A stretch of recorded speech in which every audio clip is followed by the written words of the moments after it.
Got another video for you today. Nothing intended or meant for any illegal purposes. It's all history and education. This one specifically more on the education side and the historical side. I'm going to use the experience I have, and I may become a little bit graphic because I have to explain the nature of the breed. And we get criticized a lot for being too graphic, bloodthirsty, or a lot of negative stuff comes our way because people perceive dogmen or sportsmen or athletes a certain way, and they're generally wrong. What we love about the breed most is their heart, what we call gameness. But you get past the point of, if that's what you're looking at to see a blood and guts, the breed's not for you. Or in the past, it wasn't for you. Because what we admire, besides that gameness, is skill and determination, the mental capacity to deal with what's in front of them, and to physically and spiritually or willfully or mentally overcome an opponent. And just like in a lot of different sports, those factors become involved. Endurance, power, strength, intelligence. That's most what we admire about the breed. And once, in the past, if you have ever seen dogs like that, you'll know what I'm talking about. And just like in boxing and MMA especially, those are the two sports that kind of related to the breed, in my opinion anyways. There's different styles, there's different methods they use, different types of performances. Boxers, you have the boxer type, likes to move, more intelligent, maybe not that hard of a hitter, although some of them were. You have the slugger type, power punchers, knockout artists. You have guys that move and counter punch, go to the body. MMA, you have grapplers and people that go to the ground, people that utilize more punching, some utilize Thai kickboxing skills, knees, punches, kicks, elbows, even judo, wrestling. A lot of different things involved. That's where you get to see the skill of a particular individual. So this video I was asked to do, what's the difference between a face dog, a stifle dog, and a dog that fights foul? And those are what you could call three different styles. Now, if they are expert at that, those are the spots they go to, and they're self-explanatory. Face, stifle, dog who fights foul. But there's dogs that, just like human fighters, they're more complete, and they hit different spots, and they do it for a particular reason. So a face dog, which is a little bit different than a muzzle dog, muzzle meaning that's the pointy part of their face, the nose, upper jaw, that's a little bit different style. Even some dogs that go to the lower jaw, that's a little bit different style. With the face, they actually go to the face, meaning on the side of the face, on the sides, more towards the eyes, in between the eyes, around the top side, over the eye and the cheek. And why would a dog do that? Well, they understand, I believe, that that's how you can control an opponent. At the same time, you can do severe damage, especially around the eyes and more towards the orbital bone and not so much the cheek. The cheek is a little bit different because it's meaty there, but still it's not as meaty like a shoulder or a stifle. So they understand two things. They can do damage there, they can control their opponent there. And it's a very effective style. With a stifle dog, that's the back legs. And they'll go to the stifles inside, outside. Sometimes they do it from the side or behind the dog. Sometimes they'll get up high, they'll get lower down towards the knee, sometimes even going to the back legs. Sometimes they'll even go to the kidneys, and that's not really a stifle hold, but it's in that general area. Why did they do that? They understand that that's part of the way that a dog stands up. So if you break that down, and this might not be too long of a video, but I'll go through it anyways. If you break the back legs down, they can't stand up. Now they're in a more helpless situation. They're at a disadvantage. Not only that, there's arteries on the inside of the leg. They cut those, there's severe bleeding.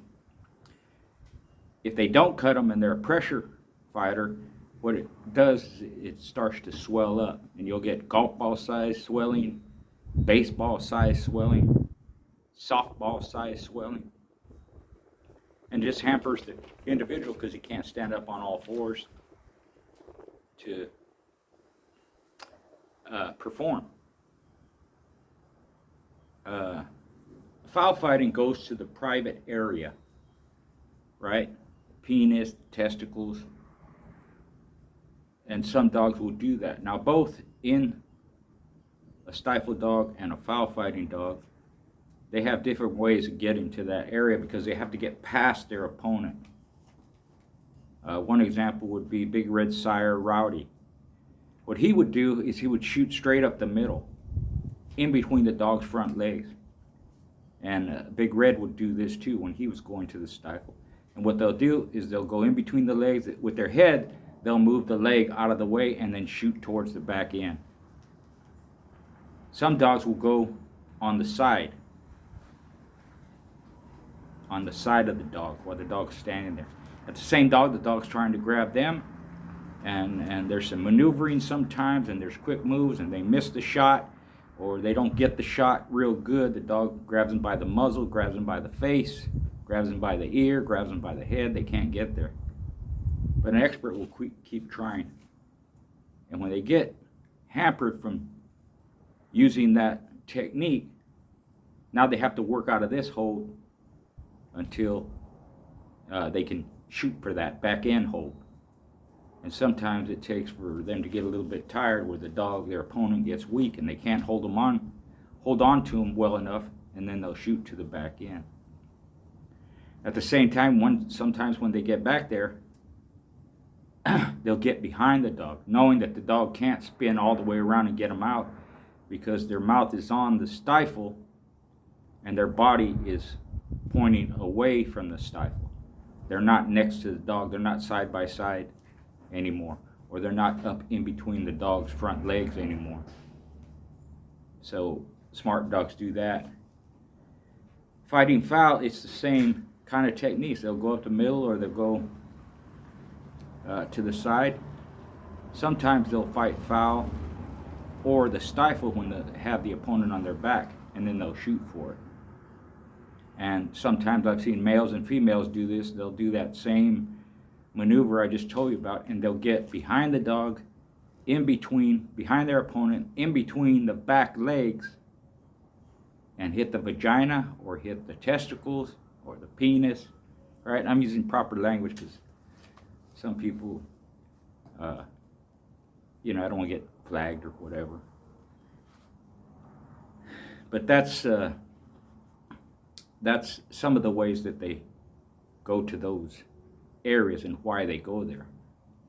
At the same time they're fighting foul, they might hit the belly area. You could say the dogs try to hit opponents where they live, something that'll do damage, take them out of control, discombobulate them, Discombobulate means you'll see some dogs, especially like the boleo types, they would shake a lot. Shake the dogs off balance, shake their head and ear and muzzle, and just rattle them. And with their brain banging around inside their skull, it discombobulates a dog. They can lose their balance, they can lose their equilibrium. So the dogs instinctively, and it could be hunting, killing instincts that have parlayed into a competition, fighting instinct, right? And you see videos of dogs, of animals in the wild, lions and even hyenas. They go to the back end, they go to the foul area, the belly. With hogs, the ones I've seen, sometimes they'll swap with the dog, you know, shoulder to shoulder, go into the chest. They go in and try to hit them with their tusks and root them, but I've actually seen them take hold and swap and shake holds. And this wasn't part of the equation, but I'll mention it anyways. You know, chest dogs, brisket dogs, they know that's where the heart is. And even dogs that, when they hit the shoulder and they hit the left side, that's the side that the heart's on. So maybe anatomically they understand biology in that sense. They know where the animal lives, they know how to discombobulate them, they know how to take them apart, break them down. And it's just up to the individual what he likes, what's in his lineage, a lot of times his genealogy, his DNA, because you'll see that like begets like, and you'll see boleo dogs, some of them, they know how to fight the head and they're smart. Sometimes people call them head dogs or muzzle dogs, right? The Eli type, the alligator type, the Jocko type, they fight more on the rough side, chest, shoulders, brisket, stifle, right? Some dogs are leg dogs. And again, if they go to the front legs, if they shake, they're trying to knock them off balance at the same time, trying to break that appendage. And what they want to do is when they knock them off balance is go in for a finishing hold. That could be the brisket, it could be the throat. Some dogs, like I mentioned before, my dogs, I prefer them to finish in the throat because it's a hard hold to get out of. You don't have to be an extremely hard biter to choke an opponent out. So these are part of the styles, the ability, the intelligence of the individual. And with my dogs, I tried to, you know, when I was schooling them, sometimes I would place them in certain spots, especially the throat. Do that repeatedly over and over. So when it was their advantage, they would go to that area. Or when they had the opponent prostrate on their back or down, they would go to that area. And some dogs will do that. They'll have what looks like a particular style towards the front end, legs, shoulders, chest. They really want the back end, but whether it's foul fighting or the stifle, but they're waiting till they have the advantage to go there. And that's when they'll do it. They may mess around up front, not even show a hard bite or a lot of intent to really hurt that area because their mind is on getting back there.